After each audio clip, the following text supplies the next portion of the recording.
Now let's give it up big for this guy, because he is a champion, ladies and gentlemen. Let's hear it for Jay Cutler.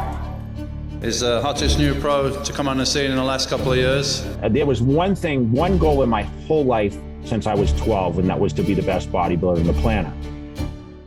It takes a lot of time, but I'm dedicated, and I honestly gave up my whole life to pursue bodybuilding. I lived in a fucking box in order to be the best.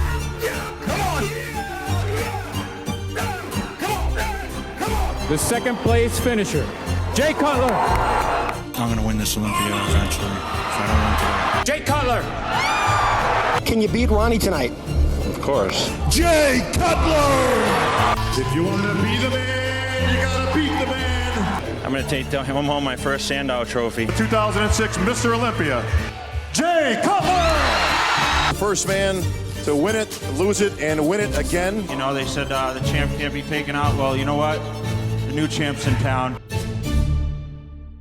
Everybody loves the story of an underdog. We relate to them, we see ourselves in them, and we feel their struggle. In bodybuilding, underdog stories almost never conclude with the happy ending we hope for. Perhaps all but one. Despite turning pro quickly, bodybuilding glory didn't come to Jay Cutler overnight. Before becoming a 4-time Mr. Olympia, Jay had been chasing the best bodybuilder on the planet, but to no avail, coming so close to the title just for it to slip from his grasp year after year.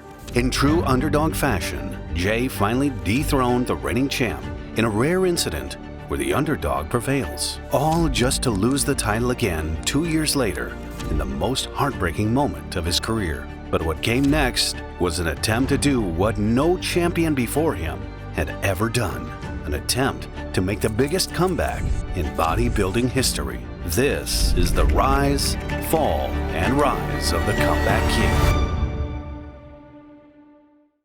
Like from the very beginning, I mean, I have pictures when I was flexing when I was 4 years old, 6 years old, 8 years old. Reason being, I grew up on a farm back in central Massachusetts. I developed a pretty solid physique from working. I started working at the age of 11. We actually had a concrete business. My parents were separated when I was really young, and my brothers used to drag me to work. Like I would work after school, school vacations, weekends, anytime I had free time. Sometimes before school, we worked around the clock. And that's really what kind of started the early days of the mentality of like having that commitment to something. And then of course, the ruggedness of doing concrete, carrying concrete forms. I developed a crazy physique into my teenage years. I was 11, 12, 13. I was always like the most muscular kid. I used to watch these kids on vacations, go on their trips and whatever else. And then their weekends, they'd have to just do whatever they did. And I was just jealous. Why do I have to work? I used to pray every morning to please get me through this day because I hated it so much. And I knew it wasn't what I wanted to do my whole life. I actually didn't start training until I was 18 years old, but in high school I played football. I was just really limited what I could do for sports. The track team wanted me really bad, but I couldn't participate in a lot of the weekend events because I was working after school, weekends, and school vacations in the concrete business. I was the youngest of 7 kids, and I was always inspired by like Superman, Batman, and Captain America, those kind of things. I was always intrigued by the muscle. I would probably say the first influence, I was 12, and my sister's boyfriend had a bodybuilding book, and it featured the '82 Olympia. Chris Dickerson won that. And I remember seeing this physique, and I was like, man, this is unbelievable. And that's when I said I want to look like this. One of my friends when I was 15 took me to Gold's Gym and we worked out, and he was super into bodybuilding. And I think that I kind of was like, wow, it's amazing what you can do getting under these weights. And I made a commitment that when I graduated high school, I was going to join the gym and start my journey towards lifting weights and developing a better body. I decided at 18 I was pursuing a degree in criminal justice. I was going to college, and I stopped working the concrete. So I'm like, you know what, I'm going to dedicate myself to the gym. I joined the gym my 18th birthday. I saved up $300 and I put a membership down at Gold's Gym in Worcester, Massachusetts, and that's when I started my quest in bodybuilding. Although I didn't know anything about lifting weights, I kind of sat and watched and learned. I tried to get a lot of people to help me, but no one would really give me the attention because I was just a young kid that, had a decent physique, but no one really wanted to give me the advice. So when I joined that gym and I was there from 8 to 10 at night, all those stresses of like the family, the school, what I was going to do in life went away while I was lost in that weight training. It was the combination of doing concrete from 11 to 18, where I was just working nonstop. It really tore my body down. I hated my dad and my brothers because I remember them dragging me out of bed. I mean, I would be like hungover and they'd be like, you have to get up and go to work at 6 o'clock. And I'm like, I just got in an hour ago. And so when I actually started going to college and I would be in class and I'd have more time to rest, and then I started eating the food because I didn't have any kind of nutrition program at all when I was in high school. My body exploded. I put on 50 pounds like the first 6 months of training, so I knew I had something different. But I was also a beast. I benched 315 in high school, like without even really lifting weights. And I made improvements so quick. Someone coached me into competing in a show, and the first time I got on stage, I was hooked, and I placed second at my first show. Right then, I started getting like a lot of attention from the outskirts of Worcester, Massachusetts, and next thing you know, this guy Lou Zawick, who ran American Muscle magazine in California, started calling the gym because the word got out that there was this up-and-coming young kid. And for some reason, he called Chris Aceto, who was about 2 hours away, who's a very well-known nutritionist in our business, and he said, hey, I want you to take a look at this young kid. He's in Worcester. He came down and took a look at me. He called Lou and he said, the kid looks pretty good, whatever. And he kind of wrote me out a diet plan. And I followed that for 6 months. And for some reason, Chris came back through 6 months later. Lou said, hey, this guy's making good progress. And Chris Aceto came back through and he called Lou Zawick and he said, holy shit, this kid's going to be Mr. Olympia. And we're speaking backstage here with team competitor in the heavyweight division, Jay Cutler. Jay, it's very nice to have you in the contest today. I graduated college and I went to the nationals around the time I was graduating. I actually skipped my graduation to go compete in the nationals. No way. Yes. Wow. That's the best teenager in the country. I did T-Nationals against Branch Warren, lost the overall to him, but won the heavyweights. And that was like the time where I said, I want to be a professional bodybuilder. And from that forward, I was like, hey, I have something. After the teen nationals, Jay pursued bodybuilding with an obsessive passion. In August 1995, he went to compete in the NPC Tournament of Champions. He had just turned 22, and he made the cross-country track for the California contest, because in that pre-internet era, when the Weider Muscle magazine ruled, he knew he could generate much more publicity with an amateur win in the epicenter of bodybuilding than he could back east, and he was right. Next up, representing Gold's Gym in Visalia, here is Jay Cutler.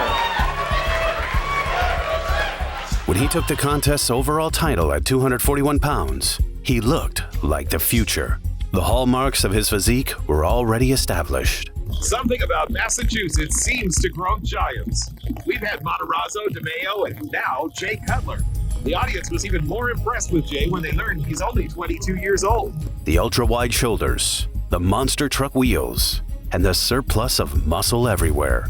Next year, at 23, Jay stepped up on stage at the 1996 Nationals, where he once again revealed a physique that had made quantum leaps. A lot of anticipation for this man, Jay Cutler from Worcester, Massachusetts, his first time at the Nationals. It's hard to believe it's his first time at the Nationals. I mean, he has a complete physique, the shape, he's in excellent condition. At 247 pounds, his upper body had at last caught up to the high standards of his lower half, and he defeated 6 future pros in winning the heavyweight class, taking his pro card on his first attempt. And just like that, the promising amateur had become a professional bodybuilder at just 23 years old. When he won the Nationals in 1996, I said, Jay, congratulations, enjoy it. You're a blocky white guy. You're not gonna do that well in the pro ranks. He says, I know, I'm a blocky white guy. Jay came to professional bodybuilding at a time when the sport was dominated by Dorian Yates, who won 6 consecutive Mr. Olympia titles from 1992 to 1997. When he retired after 1997, an opportunity opened up for a new star to emerge. At the time, many believed that Flex Wheeler would take up the mantle. Instead, the surprise winner, Ronnie Coleman, took the sport by storm in 1998. In the same year, Jay would make his pro debut at the IFBB Night of Champions, placing 12th, while Ronnie Coleman went on to win the show. The gap between the two men was large, but in time, Jay would posture himself not just as a credible challenger, but also as a threat to the king's throne. coming from a guy that won almost every show I ever did, but then competing, it was a whole next level getting to the pros. I was kind of like, wow, you know, it's a big eye-opener for me. So when I started competing against the guys that I idolized in the magazines, I realized, okay, I need to step my game up. So after 1998 was that night of champions, I finished 11th. I said, I'm gonna go back to training. I built a home gym. I built a crazy home gym. I spent like $100 grand on equipment, and I was training in my house. And I came back and I finished 3rd at the Pro Ironman and 4th at the Arnold Classic, Arnold Classic being the second biggest show. This 4th place finish at the Arnold Classic proved he wasn't just hype. Besting guys like Milo Sarcev, Vince Taylor, Gunter Schlierkamp, and Dexter Jackson hinted at just how high he could go with more polish. So I kind of got in the mix a little bit there, won some prize money, and I was qualified for the Mr. Olympia, which was obviously huge then. I mean, I was one of those guys that like, man, if I could just get on Olympia stage. My goal at the Olympia this year was to basically duplicate or better myself from the Arnold Classic Ironman earlier in the year, and I think I've done that. 1999, your first Olympia, you're walking on stage at 25. Tell me how that felt. Man, I thought I was going to stand next to Ronnie Coleman and challenge him. I really did. And when I stood in the back and I got last call out, like it was only one call, and I was devastated. I mean, I went back to the hotel room at Mandalay Bay, and I remember Chris in the room and, you know, my ex-wife Carrie, and we were like, am I good enough? So we got over that, and I said, you know what, forget it. I had moved to California right after that. Joe Weider, actually, who brought Schwarzenegger, moved me out to California, kind of said, well, I want you close to the magazines. Why don't you come out here? You can make more money. So I moved to Orange County. At the beginning of the new millennium, Jay's future was cloudy. Would he forever remain unfulfilled potential? The sort of almost contender who can squeeze into the occasional Olympia pose down and triumph in lesser pro shows, but never vie for a Sandow? Or would he eclipse previous plateaus and reach for the summit? In 2000, Jay won the Night of Champions, the very show he had flopped in 2 years ago. I went right back to it, and I beat people like Paul Dillette, Marcus Rule, Lee Priest was in that show. It's my first pro win. You know, that was like huge for me. Ronnie Coleman called me after prejudging and wished me congratulations. And at the time he was already Mr. Olympia, and he called me and said, congratulations. I said, well, the night show hasn't happened yet. I haven't won. He's like, no, you won. Then he was 8th in that year's Mr. Olympia, a mildly disappointing finish behind 2 competitors he had bested at the Night of Champions. After the Olympia, Jay racked up his first 2 of 25 consecutive top 2 finishes when he was runner-up to Ronnie in a pair of Euro Tour contests, where the lineups were weak as Ronnie was the only member of the Olympia pose down to compete. So I actually got to stand side by side in 2000, so that's why I had the confidence a little more going into 01 also. And I remember Chris Aceto saying that after we finished that tour and I finished those second place finishes, he said, Jay, you're going to beat this guy. He said, another year, you can beat Ronnie Coleman. And that moment marked the beginning of the greatest rivalry in bodybuilding history. Ronnie, thank you very much for competing and not going with the advice that some people gave you not to compete. The 3-time Mr. Olympia started 2001 by winning the Arnold Classic, where he showcased what many believe was his best ever physique, marking the only time a reigning Mr. Olympia had won the show. However, participating in this contest turned out to be a big mistake, one that nearly cost him the Olympia this year. Peaking for the Arnold, and then having to peak again for the Olympia, took its toll on Ronnie. You did the Arnold in March and won. Yeah. And some people arguably say that might have been your best look. And I found out the hard way that the body only peaks once a year. That Ronnie did the Arnold in 2001, and then he came in and he did the Olympia. And obviously, it's really tough to double peak. That's why, as a standing, and a big body. Yes, especially a big body. So we literally have, we have basically a rebound phase where we get the weight up, go right back into prep again. We get done with the Arnold, we basically do the exact same thing and go back into the Olympia prep again. So it was like prep. And eventually by the time we got to the Olympia that year, the body was just fighting everything. Placing 8th the previous year, Jay was considered by many to be yet another blocky behemoth that would, at best, eventually work his way into the Olympia top 6, but not challenge for the title. However, he was about to prove everyone wrong.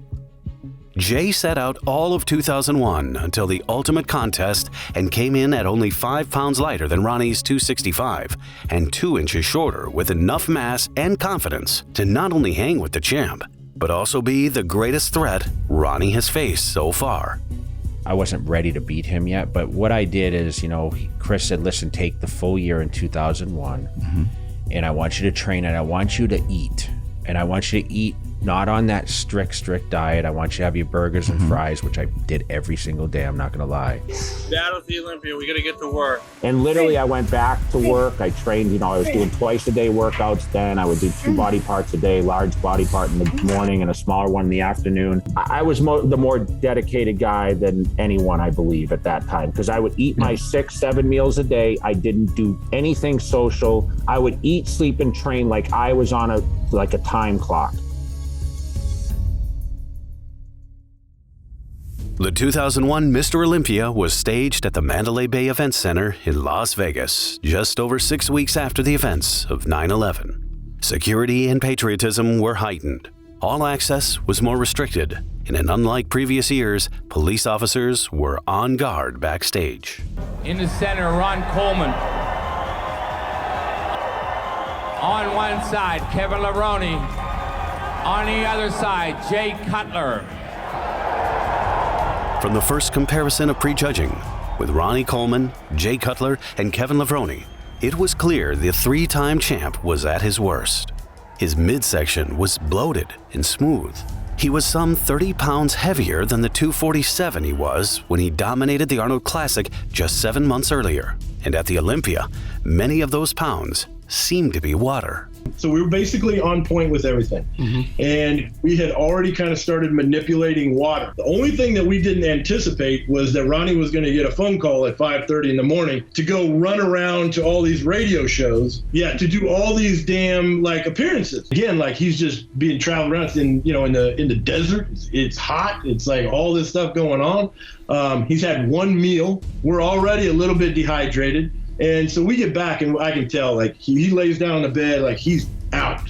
I was in Ronnie's room when all of that shit went down. He passed out. He had passed out. I didn't honestly think that he was going to even be able to make the show, because at that time the show wasn't 2 days, it was 1 day. It was a prejudging in the morning, and then it was the finals at night. And then they finally got a hold of Chad. Chad came over and said drink water, and then he drank a entire gallon of water like he drank a shot glass. He drank the whole thing, and obviously he was holding water. Ronnie was better from the rear than the front. His glutes and hamstrings were striated, though his back was a little blurry. But Jay had the edge. Jay also weighed a bit too much. He could have been more crisp, and he suffered from cramping throughout the finals. But his abs were markedly better than the champs, and his quads were zippered. He dominated the abs and thigh pose, but lost the rear lat spread. He had the advantage in the front double biceps over Ronnie because of his superior shape, while the other poses were close calls. I just had a lot of detail that I hadn't had before. My shoulder width is always great, but from the front I was pretty dominant in the abs and the thighs, and where I felt he was a little washed out. After prejudging, Jay was leading by 6 points. He'd won both the muscularity and symmetry rounds, leading Ronnie by 2 rounds to 0. This was all he needed to boost his confidence even further, and it seemed that the Sandow would come much sooner than anticipated. 1 year ago, Jay Cutler was in 8th place. 1999, he found himself not even making the top 15 of this contest, and is now in the inconspicuous position of possibly winning the Mr. Olympia for the first time in his 28 years on the planet Earth. You don't think you're going to move from 8th to winning the contest or even being in contention when you have so much respect for the other athletes there that have been there. So when I leapfrogged all those guys and they brought me and Ronnie out for the final call and prejudging the top 2, I was really, really fired up. And at that point, my confidence was all-time high, where I thought, okay, I have a great shot here. But it all changed when Ronnie came in and completely transformed at the evening show. He was sharper, and his posing was much more outgoing and aggressive than Jay's. And just like that, Jay was stung by the reversal of fortune, in a decision that is considered one of the most controversial ones in the contest's history. The second place finisher in the 2001 Olympia, Jay Cutler.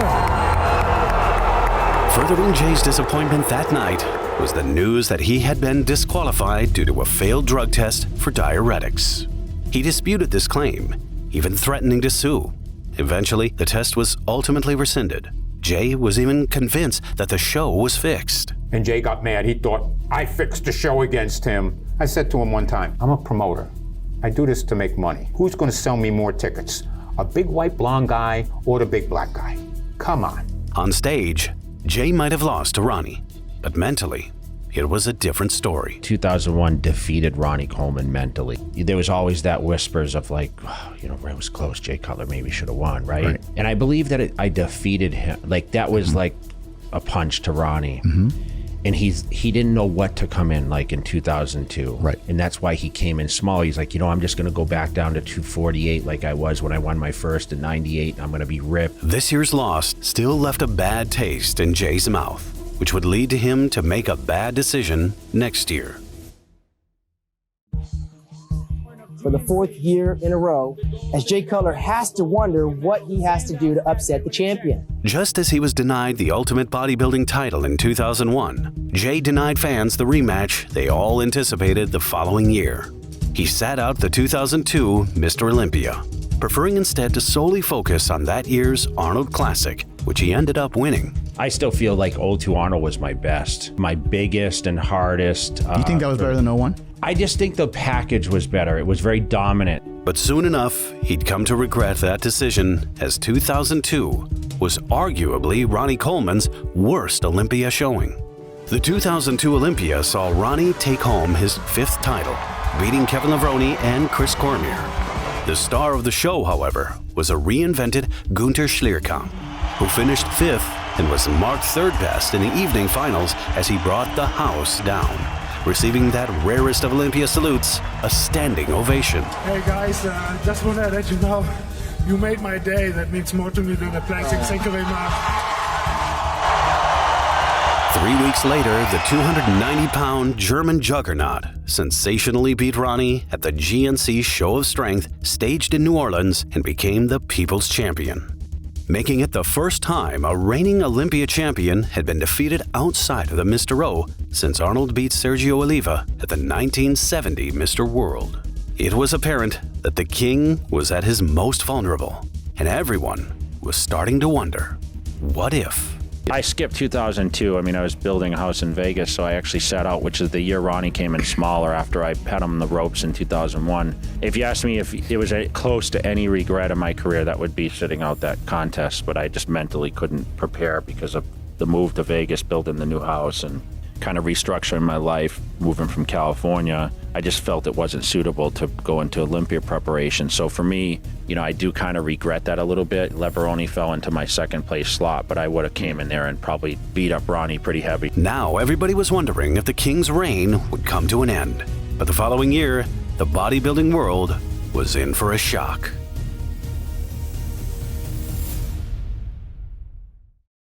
After the so-close win in 2001 and Ronnie's defeat in 2002, Jay was more confident than ever that 2003 would be his. After the defeat in 2002, the King's aura of invincibility seemed to have popped. Meanwhile, Jay's status had grown. He was the uncrowned champ. He'd won 3 out of 3 shows, including the Arnold in the spring of 2003. I was confident. I said, I'm going to win the Mr. Olympia. I had already won everything that year. I won the Arnold, I won all the Grand Prix. I won the Ironman that year. I was the biggest thing in bodybuilding at that point. It was time for a change, and everything was set for Jay's coronation in his adopted hometown of Las Vegas. The big question before the show was whether it was going to be Jay or Ronnie. By the crowd's reaction, they expected Gunther to walk away with the crown too. I expected to win in 03 coming back. I had been on a hot streak. I won the Arnold again. Gunther was flying high. He took the year off after beating him at the Show of Strength, thinking he was going to come win because it was like question mark. Okay, we have 3 potential big winners, yes. Right? I never planned on being Mr. Olympia. It wasn't an ultimate goal. And until I stood next to Ronnie Coleman in 2001 in a very controversial second is when I first realized that, holy shit, I can win this thing. The rest from there, I mean, the fucking mindset of like getting up every day and pushing yourself till I felt like I was going to have a heart attack. I mean, there was times where I almost passed out training because I couldn't breathe. And in Vegas, the heat, I remember doing walking lunges outside, you know, training for Olympia in August, and I'm lunging with, you know, 225 on my back in the parking lot, and it's 120 degrees on the pavement. Come on, baby. Come on, baby. I used to train in the middle of the night because no one else was doing it. Okay, no one else is doing this, so I'm going to do it. 2002, Ronnie, obviously won. It was questionable, right? Mm-hmm. And then Gunter beats him 2 weeks later, whatever, at the GNC. So either he rolled up and said, you know what, I'm just not getting better, or he comes back and fights. Right. That's exactly what happened in 03. So Ronnie got really pissed. Really pissed. Ronnie came and just swept the floor with us all. And I'm like, okay, this time for me to show them that I'm for real. Got to be tough. They are actually trying to really take this title from me. Time to show God how this supposed to be done. So I got to do something different. I got to train just a little bit harder and a little bit heavier. Yeah, man. I ain't messing around. That's the heaviest and the hardest I've ever trained in my whole entire life. That was super heavy. And I went crazy every single day. He would be in the gym. It didn't matter what time. I remember there were times close to midnight. Ronnie's in the back corner of the gym. So nobody else tried it. He was just a machine, man. No one worked harder than that guy in the gym. Live from the Mandalay Bay Resort and Casino in Las Vegas, Nevada. It's Joe Weider's Mr. Olympia Contest 2003. There he is, Mr. Olympia, Ronnie Coleman. What do you think, Chris? Oh, it's just awesome. Never seen him at this size with this hardness. He's going to be very tough to beat. Competitor number 4, Ronnie Coleman. Ronnie returned to the Olympia in 2003 at an astonishing 287 pounds with a physique that completely changed the game. And no one could stand next to him without being consumed in his cartoonish shadow. 03 is probably the combination that will never be touched of conditioning, size, fullness. Yeah, I used to take like 3 months off after the Olympia to give my body a break. That year I didn't. I didn't take no time off. I went straight into training right away. It was like right around in July. He was at his all-time biggest and hardest at that point. Like, I remember it was like 325 or something like that. And he was in crazy shape for off season at that point. When Ronnie dropped them clothes backstage, everybody's mouth dropped. Jay Cutler, everybody. Yeah, I remember we were at the dinner afterwards, and I was like, hey man, you good? And you looked at me, and then you looked at him, and then you just turned around and you looked at me and you go, what the fuck was that? The second place finisher in the 2003 Olympia, Jay Cutler. Jay Cutler, back on the Olympia stage where he should be. 2003 was a busy year for Jay. Not only did he compete in the Arnold and Olympia, but he did 6 more shows, which was an anomaly. In 9 of his other 15 pro years, he competed only once. But in 2003, he did so 8 times, where he'd won 5 and was second in the other 3. One of those shows was the Show of Strength contest, which hosted another major upset. Jay went into the show as the overwhelming favorite. What many fans didn't expect was for the much smaller Dexter Jackson to show up in even better shape. The Blade got the nod over Cutler and took the overall win, marking just the second victory of his career at that point. It was a shocking loss, but one that foreshadowed an even more devastating loss that nearly destroyed Jay's career. But that was 5 years into the future. For now, Jay had bigger things to worry about. Chris Cormier. Jay Cutler is the Arnold Classic champion for the 3rd year in a row. In 2004, Jay came into the Arnold Classic much lighter and sharper and eked out a controversial 1-point victory. His shape, the result of an unorthodox training, eating, and sleeping routine that had him doing all 3 at odd hours, day and night, was a conscious plan to, as he said, give the judges a different look. It was an admission that he was growing too content with his annual victories in Columbus each March, and he was wary of boring observers. That was his final Arnold Classic. He had nothing left to prove by winning it a 4th time. I welcome you to the annual Joe Weider Mr. Olympia weekend. Ronnie's been here winning the show for the past, how many years, Ronnie? 6 years, but this is my town, my home. Wait, this is tired bodybuilding talk. Basically, He said he can whip Ronnie's ass. Jay Cutler said you were 100% beatable. Hey, I'm hot. What do you say about that? I say Jay Cutler's smoking crack. He ain't in his right mind. Let's stop talking, Joe. Take it away. Let's go back out to the crowd. Ladies and gentlemen, who is it going to be? Ronnie Coleman! Ronnie Coleman! Mr. Olympia! For the 7th straight year. By this time, Jay was indisputably the planet's #2 bodybuilder, and with his consistent conditioning, he seemed at little risk of slipping out of that position. The problem was that #1 was equally secure and too huge to lose. However, in 2005, Jay wasn't the only threat to Ronnie's reign. Another challenger had seemingly come out of nowhere to give both Ronnie and Jay a hard time at this year's Olympia. The man to my right is one of the fastest rising stars in bodybuilding, Gustavo Badell. Moving from 24th in the 2002 Olympia to 3rd in the 2004 Olympia, Gustavo Badell leaped a record 21 places and became the 3rd best bodybuilder on the planet virtually overnight. This year, he went on to win the 2005 Ironman Pro, defeating Lee Priest and finishing 3rd in the Arnold Classic behind only Dexter Jackson and Chris Cormier. Gustavo sported a symmetrical physique with a wispy waist and crisp conditioning. His side poses were especially strong. He benefited from the contrast with Jay and Ronnie, who were then in a size race and couldn't match the tight midsection and balanced proportions of the man who had the new nickname, the Freakin' Rican. He beat everyone in the challenge round, which was judged by past Mr. Olympia champs who favored a more aesthetic physique to the rest of the mass monsters. He would go on to take 3rd that night. However, he proved that he was a force to be reckoned with, and that he could compete with the best in the game. 1st and 2nd place, as usual, were reserved for the 2 juggernauts. A broader Cutler had narrowed the gap, taking points from the champ, but it still wasn't enough. And the award for 2nd place goes to Jay Cutler! For the 8th time, we had to sit there and watch 300 pounds of Ronnie Coleman collapse in victory, and for the 4th time, Jay, you had to settle for 2nd best. I'm a loss of words right now. I don't have much to say because I don't agree with the decision. And I don't know, it's hard for me to swallow this one. He was still only 32, but it was his 8th year in the Pro League.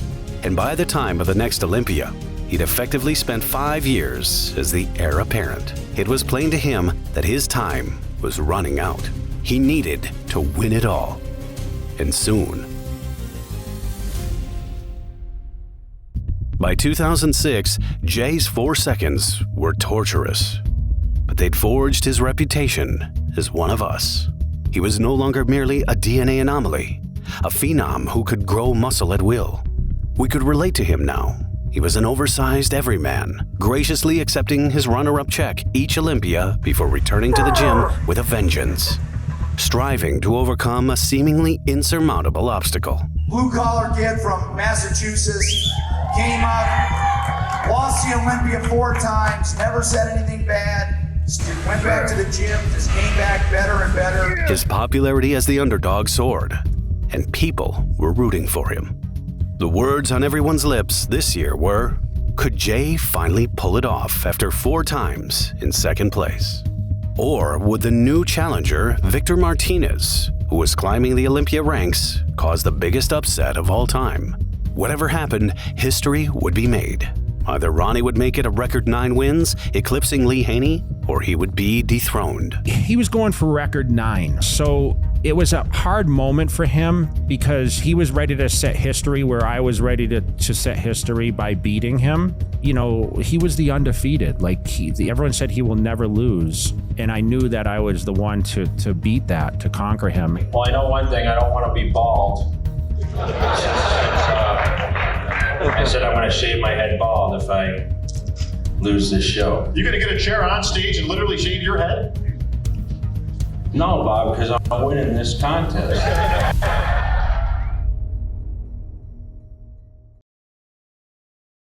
This contest tonight is going to be the contest that you will remember for the rest of your life. Tonight, history will be made one way or another. Absolutely, Sean. For anybody that's seen the show yesterday knows we've got a dogfight on our hands. I'm not going to set myself up for failure. I'm going to set myself up when I know I have it. And this year, after a good placing at the Arnold And also with the momentum of last year's 5th place Olympia, that gave me, the mindset that I needed to say, you know what, I can take Mr. Olympia now. Heralded as a likely contender and legitimate threat for the Olympia title in future years, Victor Martinez has finally shown everyone what they might expect to be the future shape of men's professional bodybuilding. Looking to be considerably superior in shape and size to previous outings, Victor had many in the crowd expecting him to overtake both Ronnie and Jay. Despite his large size, Victor demonstrated great symmetry and shape, complete with some of the best legs and widest lats on stage.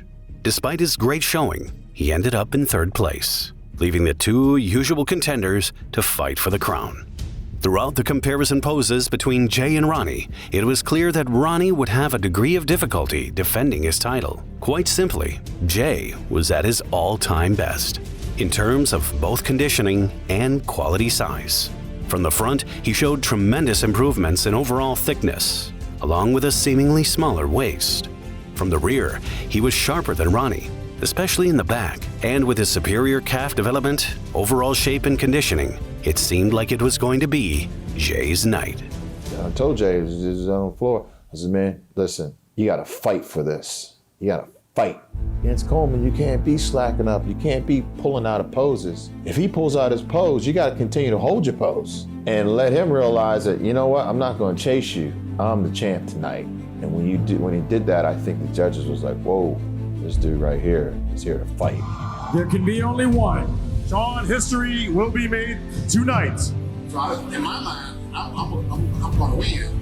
It was like that until I think we went up on stage for the final hold down. Somebody had words to me that, and I gonna win this one. Right, he knew. You could just tell, like, you watch the video and he's just like looking down. He's just kind of got. He said to me, "You won, you beat me." Yeah. Someone told him backstage before the announcement. Yeah. The next name you hear will be the winner of the 2006 Mr. Olympia. If you look back and you see us kind of conversing before the announcement, and he said, you won, you beat me.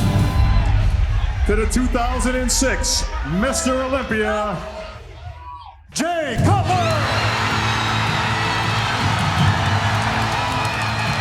And then I made sure I raised Ronnie's hand, like, man, I appreciate, because he was my idol, right? If it wasn't for Ronnie Coleman, I never would have been as great as I was, because he pushed me and gave me something to achieve. Jay, the stage is yours, Las Vegas is yours, and the Olympia is yours! I've been coming here, and getting second all these times, and seemed like everyone told me, you're wasting your time, you're not going to win. And I persevered and I trained harder and came back every year and came back stronger. And here I am. This is the day that no one thought they'd see. They said the champ can't be taken out. Well, you know what? The new champ's in town. What made the 2006 incarnation of the Big O so rousing had as much to do with what it wasn't as what it was. Unlike a number of its predecessors, it most definitely was not predictable. When Jay was pronounced victorious, the crowd went wild with a kind of excitement generated by a decision that had not been experienced for a long time. For the previous 8 years, the last name announced at an Olympia had been Ronnie Coleman. For 6 years prior, it was Dorian Yates. And for 8 years before that, Lee Haney was declared the winner. For more than 2 decades, fans had come to expect that once a Mr. Olympia was crowned, he could not be uncrowned. Yet, the torch was passed. After 7 years and 4 heartbreaking seconds, Jay finally joined bodybuilding's most exclusive club. But the moment he did, he began viewing his future legacy in a new light. The old pressure was gone, and a new one took its place. Could he keep going? Could he shut the haters up by doing it again when everyone was gunning for him? Could he leave the one-and-out club and launch the Cutler dynasty? We all know what's going to happen in 2007. So. What is going to happen in 2007? I'm going to take home number 2, of course. Very happy and proud to welcome you to the annual Joe Weider's Mr. Olympia competition. Tell you what, we got a competition on our hands. How many people here think Jay Cutler will once again win the Olympia? Jay came into 2007 as the favorite, and deservedly so. With a lean off-season body weight that hovered between 290 and 300 pounds, he consistently appeared to be within striking distance of another title all year. Ronnie, however, looked worn. You could clearly see the gym battles he'd lost and how his left lat and triceps were diminished by trauma. He was a shadow of his former self. However, his legions of fans hoped he could go out on top at age 43. After a third place last year, Victor Martinez seemed set to cause an upset this year. Good to be one of your predecessors, man. Arnold Classic champion. Well, right here, man. No, it's not the big one. Yeah. Gotta battle it out, right? Yeah, I come for you.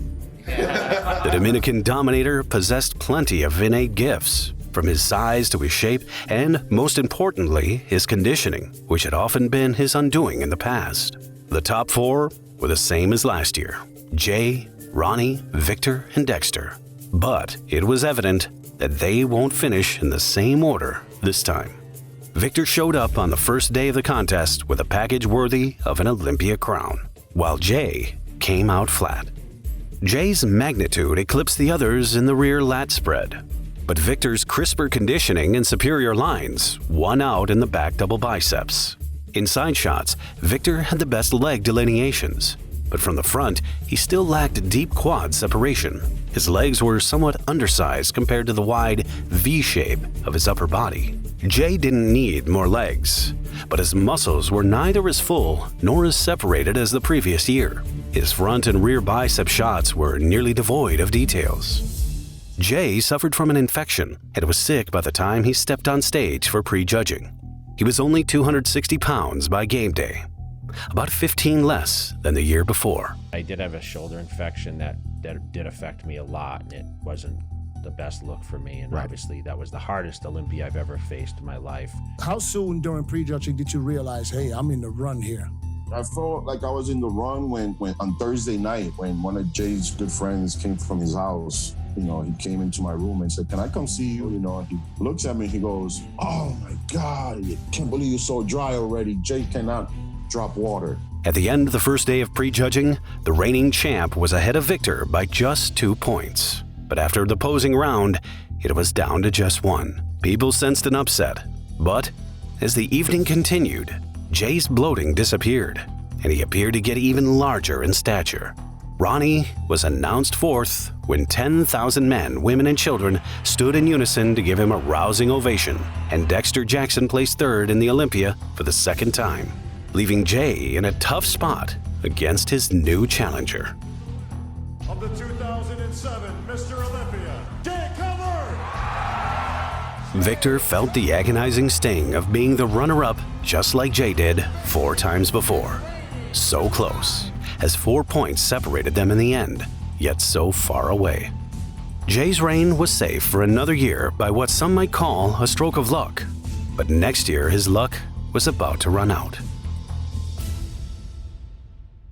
Jay, was it harder the second time around? Yeah, after last night, yeah, it was. You know, Victor stepped up pretty tough, and I knew my condition wasn't spot on. I had a couple miscalculations last night, and I think, you know, I was improved a little bit for tonight to be able to pull off the win. It was probably the worst Mr. Olympia of my life because so many people thought he should have won. But 2007, if I was a judge, you would be fourth. So I thought, okay, no, wait, I'm going to come back. I'm going to be better than ever. Jay entered 2008 with high hopes.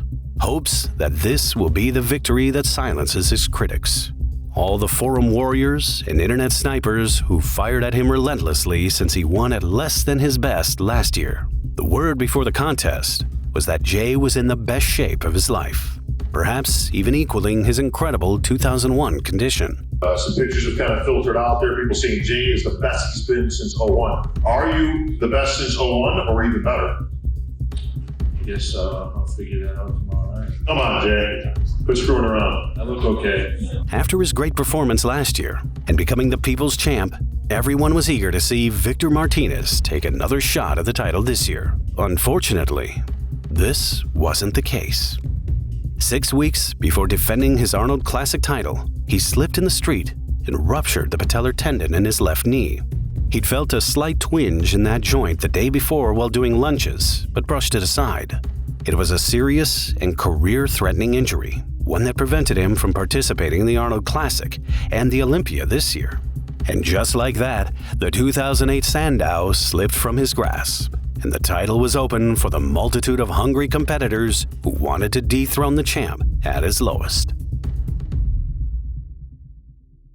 Being absent from the Olympia stage after qualifying in each of his first 2 years as a pro, Phil Heath was finally on the verge of making his debut. By all accounts, it promised to be a successful one. After losing a very close decision to Dexter Jackson at this year's Arnold Classic, Phil came to the Olympia even bigger and better. Many pre-contest predictions had him slated for 4th, but his goal is to match the likes of Lee Haney, Dorian Yates, Kevin Levrone, and Flex Wheeler, and make the top 3, bodybuilding's highest sanctum, on his initial attempt. After winning his 3rd Arnold Classic title this year, Dexter Jackson was in his best shape ever, and the improvement he displayed after years of consistently good and sometimes great performances elevated him to a new level and marked him as a legitimate threat to challenge the champ. Beginning with the 2002 Olympia, Dexter was either 3rd or 4th whenever he stood on the big stage. People got so used to seeing him in the same healed condition and yet always a subplot as Jay and Ronnie battled for the crown that it grew difficult to picture him as even the runner-up, let alone the victor. I feel that if I'm ever going to win Olympia, it will be this year. If Jay comes in looking the way he has as of late. However, the one man Jay was truly afraid of was someone else entirely. We've also got the big bad wolf in the house. Despite what his previous placings said, many felt that Dennis Wolf matched the champ in magnitude and bested him in configuration the year before when he surprised everybody by placing 5th and quickly becoming the fan favorite of the contest. And with additional pounds in the right place, 2008 could finally be the year of the Wolf. So what's up with that? You were running away from Dennis Wolf? Was he in the show last year? The 29-year-old didn't skip the Arnold Classic to merely move up a spot or 2 at the Olympia. He hoped to travel back to Germany with the Sandow. Eventually, the last 4 to stand on the stage were Dennis, Phil, Dexter, and Jay. With his incredibly wide shoulder structure and narrow waistline, Dennis clearly had the potential to dominate the sport. Coming in at 6'1", he towered over most of the lineup, and everyone was anxious to see if Wolf could pull an upset by winning the title this year. Unfortunately, he didn't create the kind of excitement that he did the year before, coming in 4th place. Phil Heath took his physique to the next level that night and established himself as the best of the new breed. He presented a massive and ripped physique that showcased superior arms and delts. His posing presentation was aggressive and polished. He even showed signs of Ronnie Coleman as he pushed back Dexter on stage during the pose down and wouldn't allow him to stand next to Jay and himself. The 28-year-old finished 3rd, the highest finish for an Olympia rookie since Flex Wheeler placed 2nd to Dorian Yates in 1993. And now the battle was on, and Jay was in serious trouble. Dexter had a physique that was not only aesthetic and symmetrical, but also massive and ripped. His front double bicep pose was probably the best in the contest, with his massive arms and wide shoulders tapering down to a tiny waist and massive separated thighs. With his rock-hard back, striated glutes, and deep abs, he was the most conditioned athlete on stage.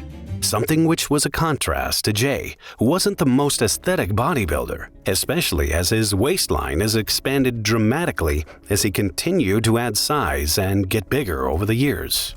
His larger waist destroyed his symmetry and lines and earned him the unfortunate moniker, the Refrigerator. Jay had previously promised to match the level he'd reached at the Olympia in 2001. And by all accounts, leading up to the show, he was on track to match that performance. But he took the stage at the Friday pre-judging inexplicably flat and carrying enough water to leave the door open for someone to step in and steal his crown.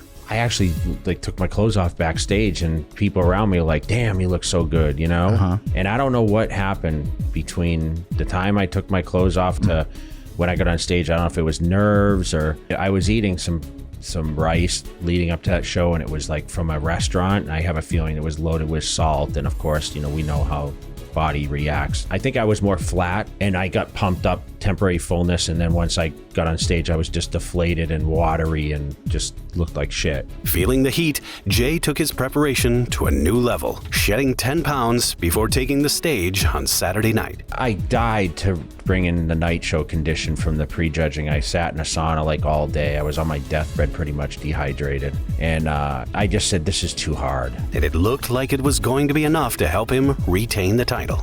But Dexter's lead was just too much to overcome. And the title of 2008 Mr. Olympia, you can take it to Dexter Jackson!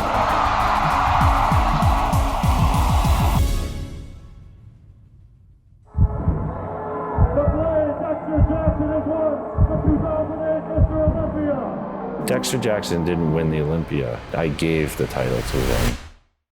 It all might have been true after all. The rumors of his inability to dial it in for the big show, or how he was gifted the win against Victor in 2007. Twice now, Jay had failed to peak on the one night when a champion is expected to bring no less than his best. When Ronnie stepped away, he didn't come back in 08. I was kind of confused on how I wanted to bring my physique in because I had gone so big, and now I was looking at these littler structured guys that were more ripped. So I needed to try to become more conditioned because my overwhelming size probably wouldn't win it for me. I needed to be sharper.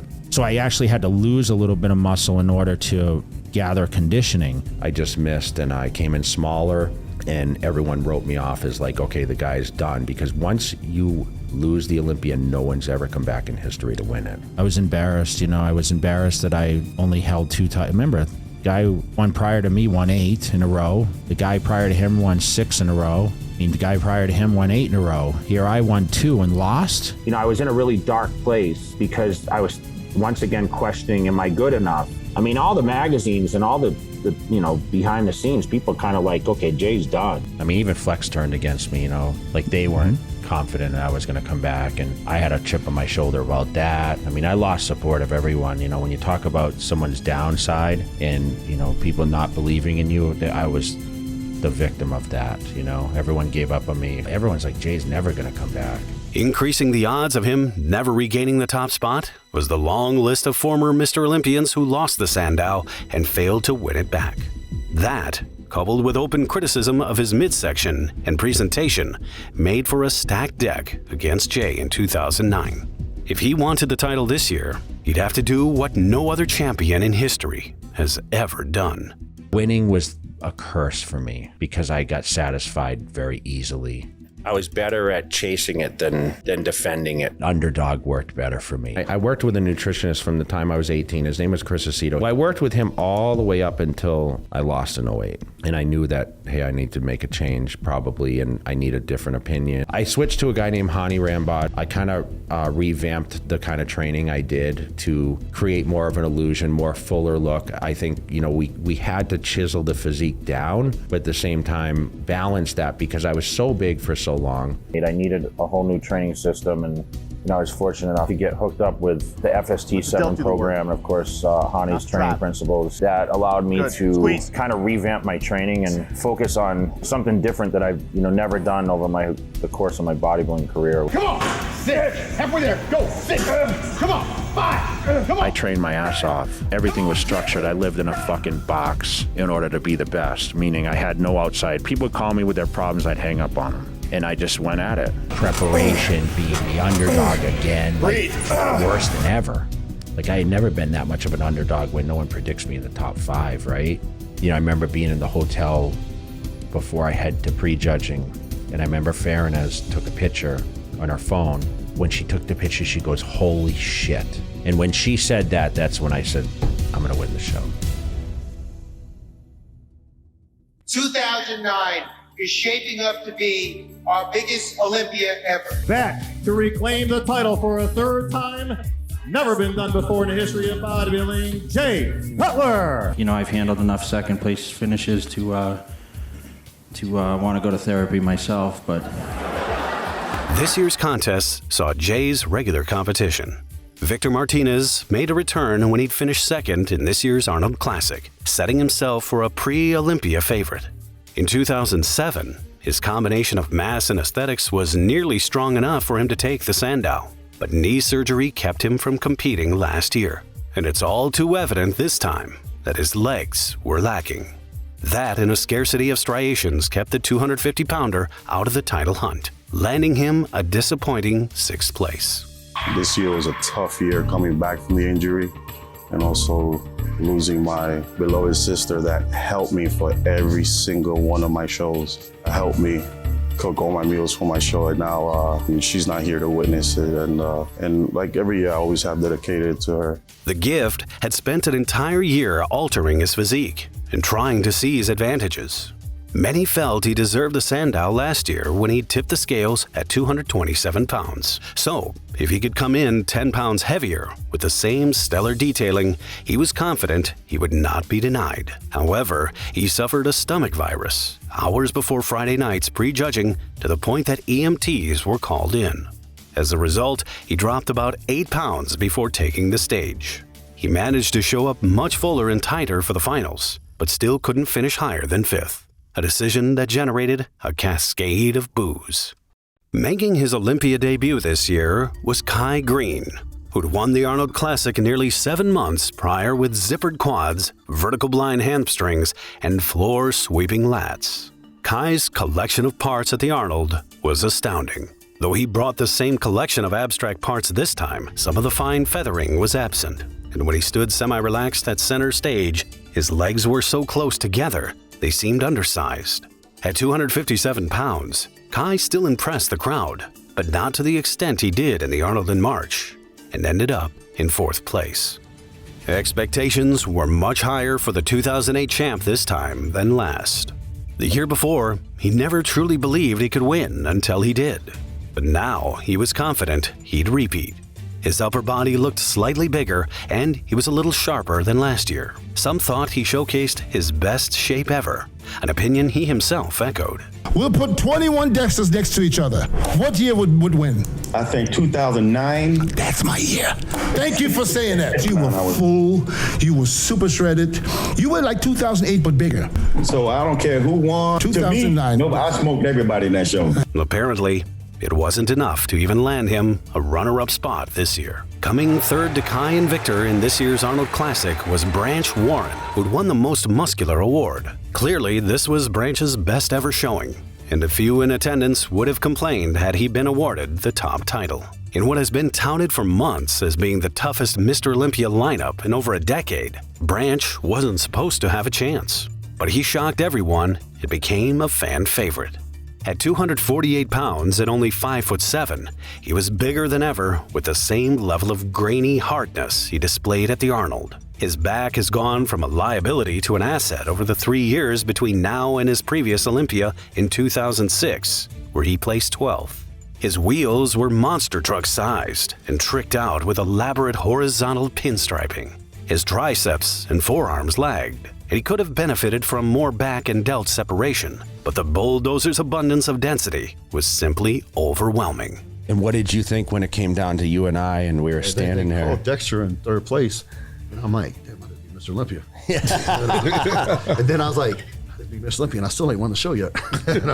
How's this happen? And then you've got Jay. He wanted this one, and he wanted it bad. For a long time, everybody has been saying that he needed to bring back his 2001 look. And this year, he must have found that time machine he was supposed to hop into. I already knew I was going to lose this shit, in 09 because I got sick, right? And Jay was being super cool. I went to go see him, and he comes out of the fucking room. It looked like his head shrunk. Yeah. He was like this wide. And I go back, and I remember telling Hani, I go, don't even worry about me. This motherfucker just won the show right now. And he was like, I know. And I'm like, dude, congratulations. Jay brought his best physique ever, one that might have even surpassed 2001. He sported striated glutes and a tight lower back that, coupled with his width and thickness, shut the lights on the competition. He sacrificed a bit of back mass to excavate more cuts, and with superior size and crisp detail from every angle and the sickest front quads in the show, one of the most iconic moments in Olympia history came about. And I kind of looked down, and as I looked down, it was never a pose. This is the famous quad stomp. I just kind of was like, when I put my head down, my abs kind of flexed a little bit just to be able to hit the leg. Burnell and the rest of the crew locked that picture in, and it's one of the most memorable bodybuilding pictures of all time. Yeah, Quad Stomp was born. Our new Mr. Olympia, Jay Cutler. 3-time Mr. Olympia, Jay Cutler. Nobody in the history of bodybuilding has ever come back from losing a title to regain it. Jay, you become that first man and put your name in the history books. A lot of people in the industry wrote you off pretty much this past year. Everyone wrote me off. I got a few thousand people right here who did not write you off. You know, I trained very, very hard all year, and I was able to realize my best potential. I think now at 36, I still have some gas in the tank, so I'm excited what the future brings for me. Jay has risen to the top echelon of bodybuilding yet again in an occurrence that was the first in history. And the question once again was, will he last? Welcome, bodybuilding fans from around the world, to the 2010 Mr. Olympia. He is your 3-time and reigning Mr. Olympia, Jay Cutler. Going into the finals this year, it looked like Jay had it all to lose and would have to pull off something special to take home his 4th Sandow, especially after raising the bar so high last year with his most convincing win ever. Speculation abounded that the contest would come down to Jay and Phil, with experts and fans alike being nearly equally divided as to who would prevail.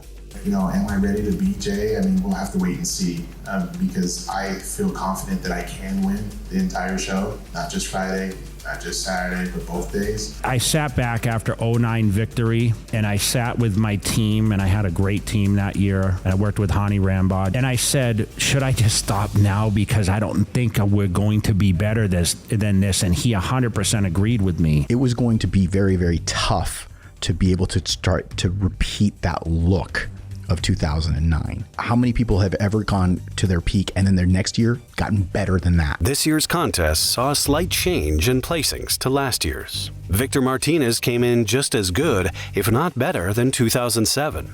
But his best was just not good enough for the judges to reward him with a place in the top 6. He ended up in 8th place, accompanied by the loudest boos of the evening.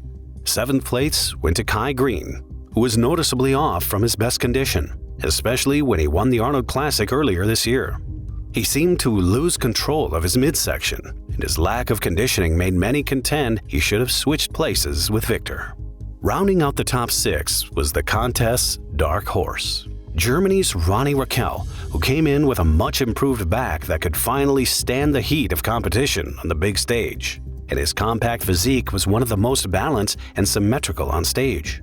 In what has to be considered a victory of sorts, Dennis Wolf, who was written off by most after a dismal performance in 2009 where he failed to place and a lackluster showing in NYC, rose to 5th place this year. The former champ showed one of his best physiques this year, one that some consider to be his very best, including 2008, and when he won 3 Arnolds. There isn't much Dexter could have done to improve. His calves were his weak spot, and he has done just about all he could there. The difference between him and the top 3 guys was immeasurable, and maybe on a different day, with different judges, the Blade could have placed higher than 4th. In the past, Branch's physique has been described as rugged mass, grainy, and insanely muscular. This year, however, the word symmetry was thrown in to describe the 3-time Most Muscular Award winner. His waist has become more streamlined, and his condition has even improved from last year. Yet he fell 1 placing from his 2nd place spot of last year. Fighting tooth and nail for the crown was the Gift, who came in condition from head to toe. The detail that he had not been seen on an Olympia stage in some time. Nobody in the contest could compete against his back double biceps. In the side and chest triceps, he stood out, and he no longer suffered from being out-muscled. His added quality mass allowed him to stand there with the best in the business. From the front, his symmetry was just as impressive, as he had a great sweep to his thighs. His midsection was tight and streamlined, which gave him a great X-frame look. Jay was the fullest guy on the stage. Although he wasn't exactly as good as last year by his own admission, he was still great. But as great as he wasn't that far ahead of the game. His legs were huge and cut, and he had some real deep striations, and his midsection was tight and streamlined, but he still had that boxy look that he was known for. In the back double biceps, he was big and thick, but lacked detail. However, when he hit the rear lat spread, it was lights out. The next name will be the winner of the 2010 Mr. Olympia, Jay Cutler! In the end, Jay's mass trumped Phil's classical lines, and he proved to everyone once again that he wasn't just a fluke. To be Mr. Olympia not once, twice, three, now 4 times, I think that puts me in the record books. So my dad, who's 81, who flew out here, surprised me yesterday. I know he's out there watching. I want to thank you. I love you, Dad. I love you for coming out. From this moment onward, it was clear that the champ wasn't going to be able to fend off his hungry challenger much longer. Does winning or losing Saturday nights make any difference in what your future decision might be? Meaning, would you be more apt to hang him up if you lost or continue if you won? I haven't thought about losing.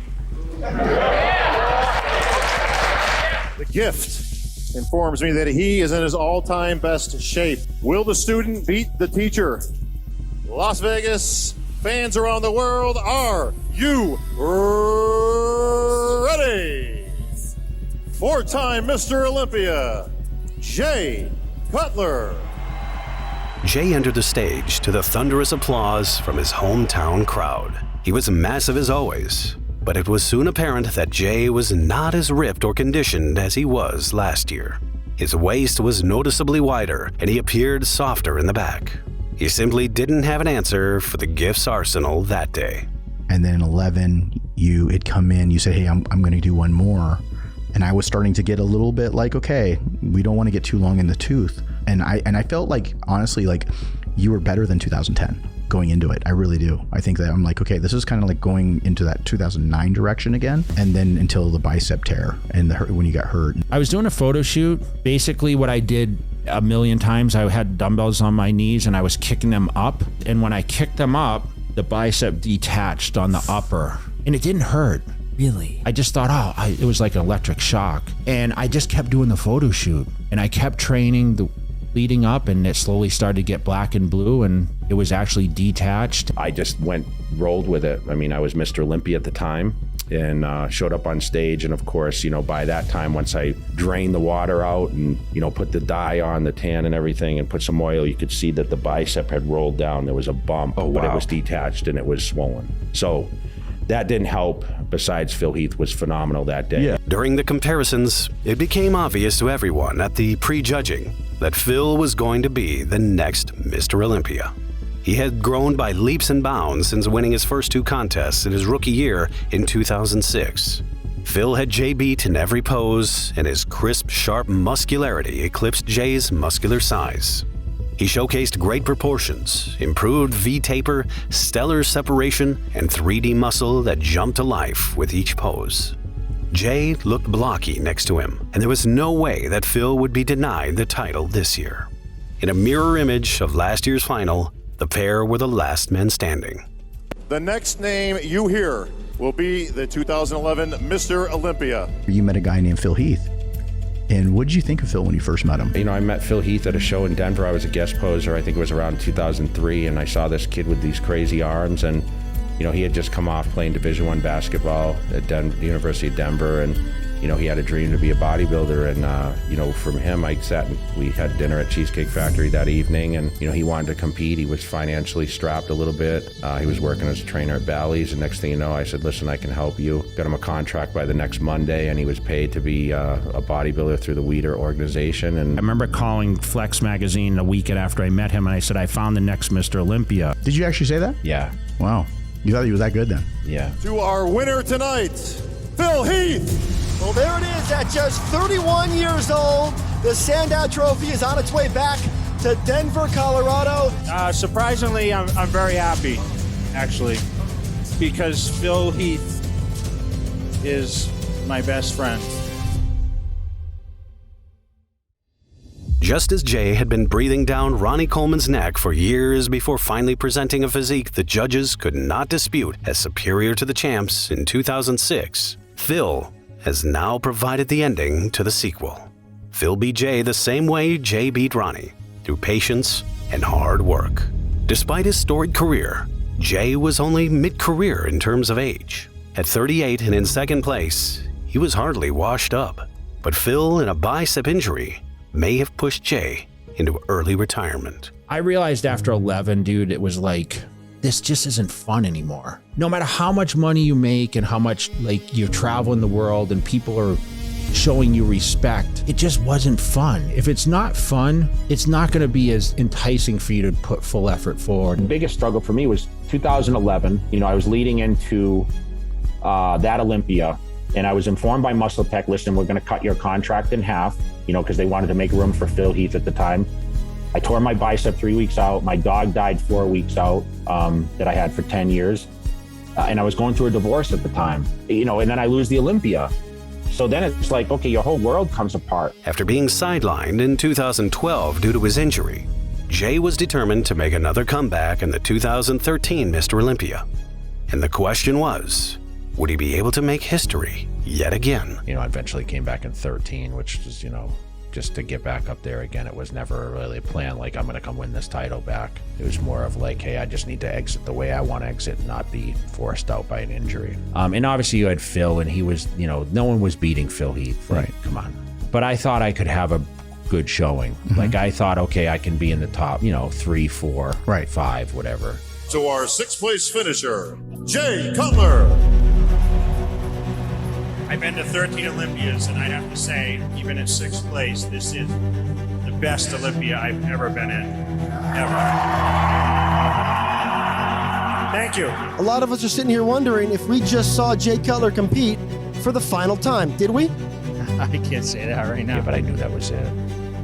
That was it. I'm very satisfied with how my career went. I wouldn't change one thing. I wouldn't go back and say, oh man, if I would have won in 2001, what might a career done? I'm very happy with all those second places. It made me a stronger person. The failures in life are sometimes more valuable than the victories. I can promise you that. I would not be as successful as a bodybuilder, as a businessman, as a friend, if I didn't have failure in all those aspects. People told me from day one, you'll never make money in bodybuilding. They said, don't waste your time. And I said, I'm going to be the one to prove it wrong. I was told I couldn't do this, I couldn't do that. I was told I wouldn't be a good pro. I was told I'd never turn pro, never win the Olympia, never win it more than once. After I lost it, they said then I'd come back and win it again. And I definitely, if I wasn't chasing Ronnie Coleman, I never would have pushed as hard. I mean, I changed up a lot of my workouts, and I used to watch his DVDs to try to get ideas on, okay, what can I do differently? I want to be Mr. Olympia. That's what I want to do. I want to train all year, give all I can, all the dedication, all the time, all the ups and downs that make it all worth it. And when you sit there and you hold that trophy and you hold the gold medallions and you're declared Mr. Olympia and the ambassador of the sport of bodybuilding, there's nothing better than that. This one's for Jay. Celebration. Thank you. Thank you.